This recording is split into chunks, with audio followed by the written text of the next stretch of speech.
Les damos la bienvenida a toda la futura generación de la ciencia ambiental a este análisis. Hoy vamos a desmenuzar un tema que, honestamente, va a definir el futuro de nuestra ecología: la toxicidad ambiental. Ojo aquí, hay que tomar esto con toda la seriedad del mundo, pero también con muchísimo entusiasmo, porque entender a fondo estos mecanismos es literalmente la llave maestra para proteger nuestro planeta. Así que arranquemos de una vez. Para que tengamos claro el mapa de ruta de este recorrido, pasaremos rapidísimo por 6 puntos. 1. La huella tóxica invisible. 2. La bioacumulación, que es el riesgo interno. 3. La biomagnificación en la cadena. 4. Veremos el clásico caso del mercurio. 5. El famosísimo principio de precaución. Y 6. La evaluación preventiva del futuro. Sección 1. La huella tóxica invisible. Entendiendo pequeñas liberaciones y grandes consecuencias. Bueno, esto nos lleva directo a una figura legendaria para quienes estudiamos esto: el biólogo Barry Commoner. Él notó algo que le dio un giro de 180 grados a cómo entendemos el impacto ecológico. Resulta que las sustancias tóxicas no hacen simplemente ¡puf! Y desaparecen en la inmensidad de la naturaleza. No se disuelven mágicamente sin dejar rastro. Para nada. Lo que pasa en realidad es que se acumulan progresivamente en los organismos vivos. Básicamente, nos enseñó que la naturaleza es como una especie de esponja gigante que lo retiene todo. Lo que introducimos en ella se queda, dejando una huella que no se borra fácil. Sección 2. Bioacumulación. El riesgo interno. La falla en la eliminación de toxinas. A ver, para entender bien este fenómeno según las observaciones de Commoner, tenemos que definir qué es la bioacumulación. En palabras sencillas, ocurre cuando una sustancia tóxica entra y se acumula en un organismo muchísimo más rápido de lo que ese cuerpo puede expulsarla. Imagínense que es un desequilibrio biológico súper peligroso y, lo peor de todo, muy silencioso. Si un animalito absorbe un contaminante a un ritmo constante, pero su metabolismo es demasiado lento para sacarlo de su sistema, la toxina se queda ahí anclada, y así va construyendo día tras día una carga tóxica interna bastante nociva. Sección 3. Biomagnificación en la cadena. Multiplicando la toxicidad en el ecosistema. Ahora, si hacemos un zoom out y vemos el panorama macro siguiendo esta misma línea teórica, nos topamos con la biomagnificación. Esta regla dice que la concentración de la toxina se dispara a medida que sube en la cadena alimentaria. Y aquí está el meollo del asunto. Este no es un simple problema de sumas, es un efecto multiplicador impresionante.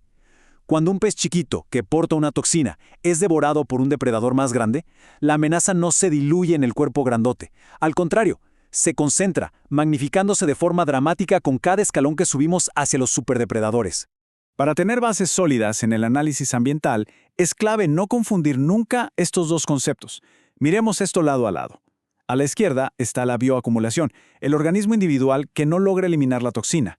Es un problema localizado. Digamos, un riesgo celular interno. Pero a la derecha tenemos la biomagnificación, la toxicidad multiplicándose de manera exponencial mientras asciende por la cadena alimentaria. En resumen, la bioacumulación es la semilla del problema y la biomagnificación es el incendio que se sale de control a través de todas las especies. Sección 4. El caso del mercurio, rastreando toxinas hasta los grandes depredadores.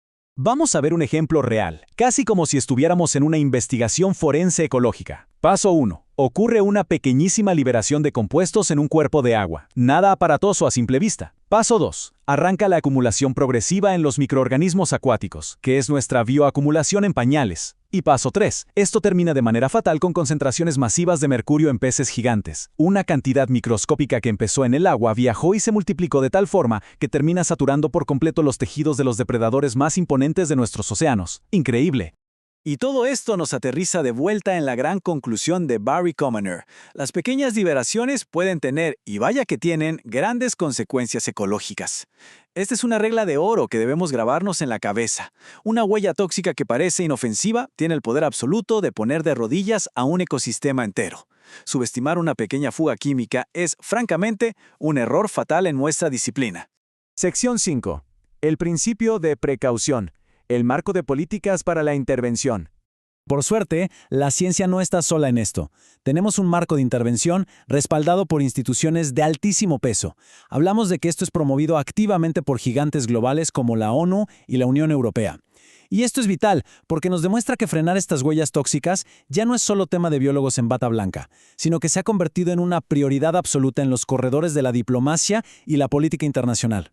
Presten mucha atención a la redacción exacta de este mandato, porque es brillante. El principio dice textualmente que cuando exista riesgo de daño grave o irreversible, la falta de certeza científica absoluta no debe utilizarse como razón para posponer medidas preventivas. Es una frase contundente. Básicamente nos está diciendo que ante un peligro ecológico inminente de semejante tamaño, el lujo de sentarnos a esperar a que la ciencia sea 100% perfecta simplemente no existe. Retrasar la acción es arriesgarnos a un daño ambiental irreversible. Sección 6. Evaluación preventiva del futuro. Aplicando el principio a las huellas tóxicas. Así que con esto cerramos nuestro círculo analítico. Fíjense cómo el principio de precaución funciona como el respaldo directo para la evaluación preventiva de cualquier huella tóxica. Es, literal, la columna vertebral de la defensa ambiental moderna. Une todas las piezas, agarra las severas advertencias de Commoner sobre cómo escalan las toxinas y usa esta base legal para obligarnos a implementar evaluaciones proactivas. La idea es detener el impacto de raíz antes de que el ciclo de la biomagnificación logre arrancar. Para terminar nuestro análisis de hoy, les dejamos una pregunta bastante provocativa para que la piensen bien. Como la próxima generación de profesionales del medio ambiente, ¿cómo van a aplicar ustedes esta evaluación preventiva para combatir esas huellas tóxicas que hoy ni siquiera conocemos? Porque seamos realistas, la próxima oleada de toxinas seguro no va a ser tan fácil de predecir como el mercurio. Se tratará de nuevos compuestos súper complejos. Esto va a requerir mucha innovación y una aplicación tenaz de estos principios. Queda en sus manos utilizar estas herramientas para asegurar el futuro de los ecosistemas globales.